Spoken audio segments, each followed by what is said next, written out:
Peter's report. Now, if I may, on page 2, I've listed out various pieces of sombre news, which I'll deal with very expeditiously, but I thought it was right to list them for the board report before before anything else. So we had a fatality on a Crossrail site of a BFK subcontractor on a site managed by BFK, which is on the 7th of March.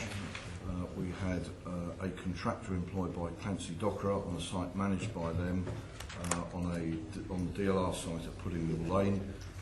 That poor person's name is not in the report because the family asked us to redact it. We had our own employee who was off duty but died as a result of a collision with a bus in Euston Bus Station. I've also recorded the death of Bob Crowe, who's the General Secretary of the RMT.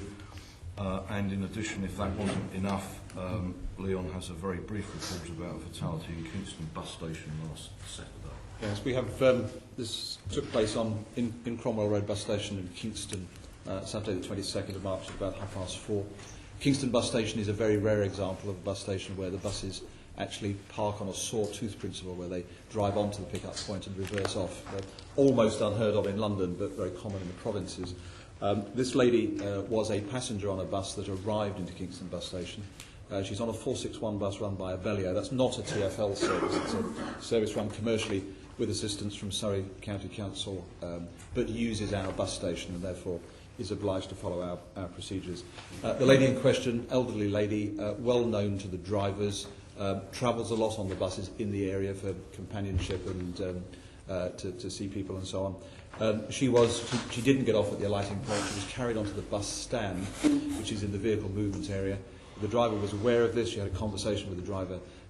She left the bus under the driver's control and walked unescorted across the vehicle movement area.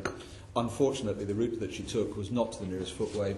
It was along the line of the buses that were all parked nose into the bus pickup area.